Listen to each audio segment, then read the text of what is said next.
Mire, a 4 años del abuso sexual que sufrió su hija, de su pequeña Lía, en el colegio Luis Gonzaga Urbina, hay que decirlo, de Río Verde, en San Luis Potosí, la señora Marcela Alemán sigue esperando justicia para su pequeña. Pese a que en noviembre de 2020 la Suprema Corte de Justicia atrajo el caso, el delito y los agresores siguen como si nada, impunes. El haberse amarrado a una silla, no sé si usted lo recuerda, el año pasado, en la Comisión Nacional de Derechos Humanos, el 3 de septiembre, tampoco ha servido para que las autoridades atiendan su petición de justicia. Esta tarde me da mucho gusto saludarla a la señora Marcela Alemán. Buenas tardes, Marcela, ¿cómo está? Muy buenas tardes. Pues quisiera estar bien, pero no lo estoy. Me imagino, Marcela. También saludo con gusto a su abogada. ¿Cómo está, abogada? Buenas tardes. Hola, buenas tardes, ¿cómo están? Bien, mire, justo ayer pensaba en ustedes porque hablábamos con uno de los investigadores de este estudio que se hizo sobre estas redes de abuso sexual en escuelas públicas y privadas, y me vino a la mente, Marcela, su caso y el de su pequeña Lía, y pensar que han pasado 4 años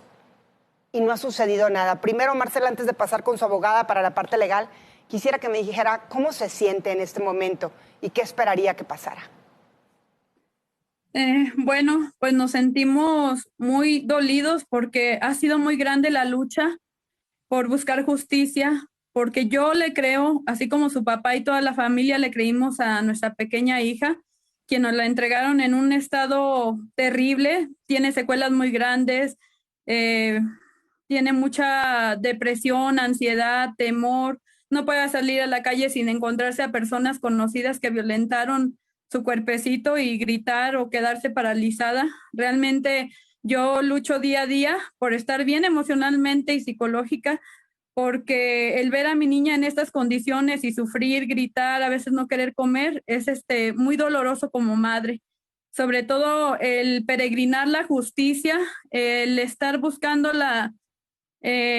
solo el luchar en contra de los violadores, sino también de las mismas autoridades que se supone que están para darnos la justicia, para que Lía pueda acceder a ella. Estamos luchando aún en contra de las autoridades, porque pues también tengo la esperanza en la Suprema Corte de Justicia de la Nación, donde aún no dan respuesta, pero mis esperanzas están ahí, ya que están en gran deuda con la infancia, con justicia para la infancia, no solo por Lía, sino porque hay muchos casos en diferentes estados de la República que me han hecho llegar pues los casos de sus hijos, de sus pequeñas,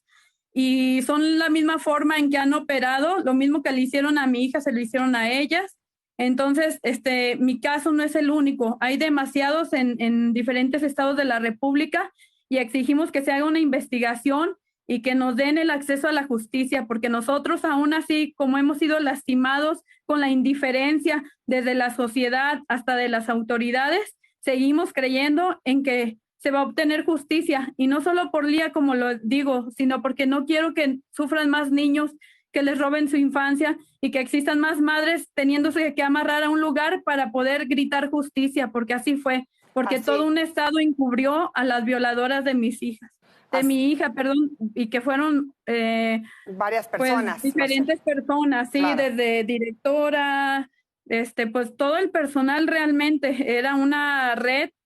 es una red, y yo le exijo a las autoridades que se les investigue desde el dueño, la directora, los maestros, pues todo el conjunto de personas que están involucrados.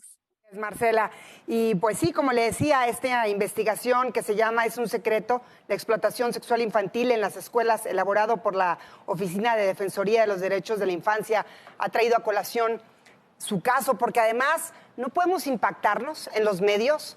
en el momento en que las cosas se saben, o cuando usted se amarró a la silla, y después dejarlo pasar como si nada hubiera sucedido. En ese contexto, abogada Ana Katiria Suárez Castro, un gusto volverla a saludar, abogada. Usted siempre con temas complicados, pero que le respeto que los tome, porque para casos como este, o el de María Elena, la saxofonista que usted también lleva,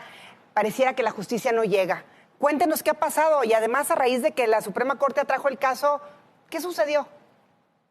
Bueno, aquí hay 2 asuntos por separado. Como bien dices, primero, gracias por el espacio, gracias por darnos la atención de poder acercar este esta opinión a la sociedad civil. Como siempre he dicho, también hay justicia social, además de la jurídica. Por la parte del asunto que ahorita está en manos de la Suprema Corte de Justicia, es el que con todo el dolo, la autoridad de San Luis Potosí privó del acceso a la justicia a la pequeña víctima para liberar a la única acusada que decidieron en aquel entonces detener por una sola de las conductas cuando tuvieron en su conocimiento al menos 6 tipos de delitos. Ahora lo que estamos haciendo es, primero solicitamos la intervención inmediata de FGR, pues son delitos que pertenecen a la investigación federal, entre ellas la Fiscalía de FEMINTRA, que es la especializada para investigar delitos de género y contra de la mujer, evidentemente,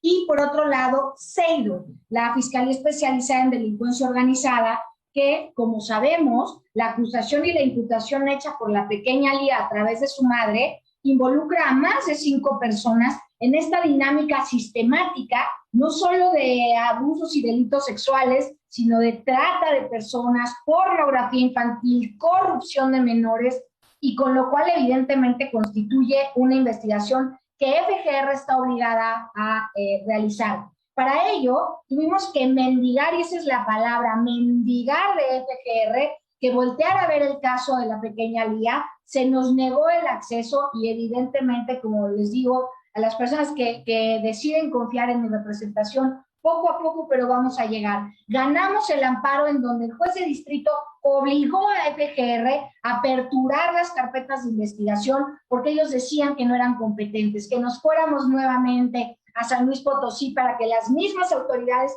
que habían revictimizado y criminalizado la voz de la madre de Lía y los hechos vividos por esta pequeña, evidentemente no iban a correr un buen fin cuando sabemos que en los delitos de trata y delitos tan delicados, perdón lo que voy a decir, pero es altamente probable que en la mayoría de ellos estén involucradas algunas autoridades. Después de que ganamos ese amparo, una vez presentada la denuncia y que se nos fijó un número de carpeta de investigación, la Fiscalía de CEIDO decidió, después de haber comparecido su servidora con la madre de la pequeña, nosotros pedimos que se le reconociera a la pequeña, a la madre, al padre y a las otras 2 hermanas la calidad de víctimas, una como víctima directa y otra como víctima indirecta. La sociedad tiene derecho a saber que no solamente quien recibe la afectación es una víctima, sino también aquellos a su alrededor, como es el núcleo familiar, que se ven afectados por esta violación a sus derechos humanos y esta transgresión a sus derechos, como es la familia Lía, que hoy en día siguen en calidad de desplazados por el nivel de violencia que vivieron en su estado como represalia al haber levantado la voz.